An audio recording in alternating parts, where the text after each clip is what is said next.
अब कोई भी हैकर सेना के कंप्यूटरों में सेंध नहीं लगा पाएगा क्योंकि भारत सरकार ला रही है स्वदेशी माया ऑपरेटिंग सिस्टम। माया ओएस का नाम संस्कृत शब्द माया के नाम पर रखा गया है, जिसका अर्थ है भ्रम। नाम से पता चलता है कि माया ओएस रक्षा मंत्रालय के कंप्यूटरों के लिए सुरक्षा की एक भ्रम पैदा करने वाली परत बना सकता है, जो उन्हें साइबर हमले से छिपा सकता है। डाटा प्रोटेक्शन और साइबर सुरक्षा को लेकर पूरी दुनिया युद्ध स्तर पर काम कर रही है। भारत सरकार भी लगातार इस दिशा में प्रगति कर रही है। इसी कड़ी में सोशल मीडिया के लिए भी कई कानून बनाए गए हैं। मंत्रालय की ओर से बताया गया है कि सेना से जुड़े सभी कंप्यूटरों से जल्द ही जल्द विंडोज़ ऑपरेटिंग सिस्टम को हटाया जाएगा। इसके बदले स्वदेशी माया ऑपरेटिंग सिस्टम इंस्टॉल किया जाएगा। माया ओएस उबंटू पर आधारित है। उबंटू एक लोकप्रिय लाइनेक्स ऑपरेटिंग सिस्टम है जो मुफ्त है और ओपन सोर्स है, यानी हम भी उसको डाउनलोड करके अपना एक ऑपरेटिंग सिस्टम बना सकते हैं। रक्षा मंत्रालय ने DRDO, CDEC, NIC की मदद से माया ऑपरेटिंग सिस्टम विकसित किया है। माया को साइबर खतरों को विफल बनाने और माइक्रोसॉफ्ट विंडोज़ OS पे निर्भरता को ख़त्म करने के लिहाज से पेश किया जा रहा है। माया OS चक्रव्यूह फीचर से लेस है, जो कि एक फायरवॉल की तरह काम करता है।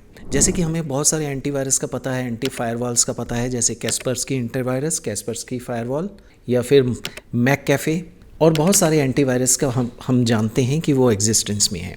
ये एक एंटी मलवेयर एंटीवायरस की तरह भी काम करता है। दावा किया जा रहा है कि माया OS का चक्रव्यूह यूज़र और इंटरनेट के बीच में एक वर्चुअल लेयर बना देगा, जिसमें हैकर घुस नहीं सकते। अगर हैकर कोई घुसने की कोशिश भी करेगा तो हैकर को काफ़ी हद तक ऐसा एनवायरनमेंट मिलेगा कि जो उसको रियल लगेगा, लेकिन एक्चुअल में वो रियल एनवायरनमेंट नहीं होगा। मीन्स उसको रियल फोल्डर्स, फाइल्स, ड्राइव्स दिखेंगी, लेकिन वो एक्चुअल में रियल नहीं हो।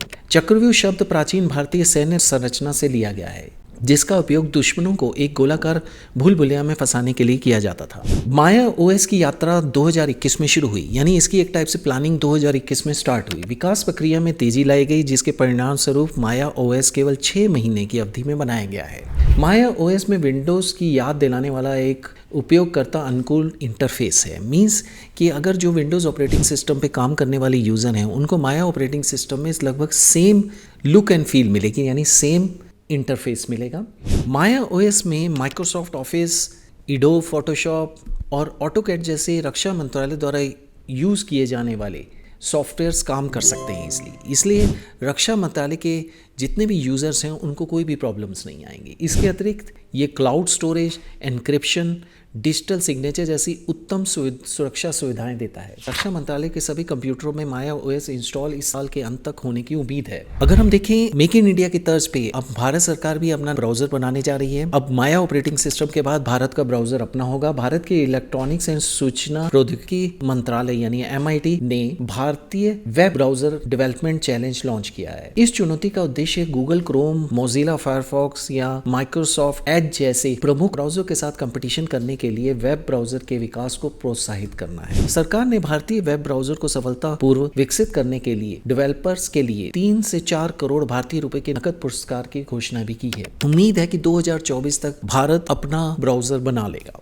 भारतीय सेना और भारतीय वायुसेना माया ऑपरेटिंग सिस्टम का वर्तमान में इसका मूल्यांकन कर रही है, जबकि भारतीय नौसेना ने इसे पहले ही खरीद लिया है, यानी भारतीय नौसेना इसको धीरे धीरे करके अपने सभी कंप्यूटर्स में इंस्टॉल करेगी। हालांकि माया ऑपरेटिंग सिस्टम भारत का पहला स्वदेशी ऑपरेटिंग सिस्टम नहीं है। 2007 में CDEC ने पूरे भारत में मुफ्त और ओपन सोर्स सॉफ्टवेयर को बढ़ावा देने के उद्देश्य से भारतीय ऑपरेटिंग सिस्टम सॉल्यूशन यानी BOSS जारी किया। 19 भारतीय भाषाओं में उपलब्ध BOSS का उपयोग भारतीय सेना द्वारा भी किया जा रहा है। ऐसे ही कुछ कदम भारत को आत्मनिर्भर बनाने के लिए महत्वपूर्ण योगदान देंगे और हमारा देश ज्यादा सुरक्षित और बेहतर हो। ऐसी कुछ और वीडियोस को देखने के लिए प्लीज चैनल को सब्सक्राइब करें। Thank you very much.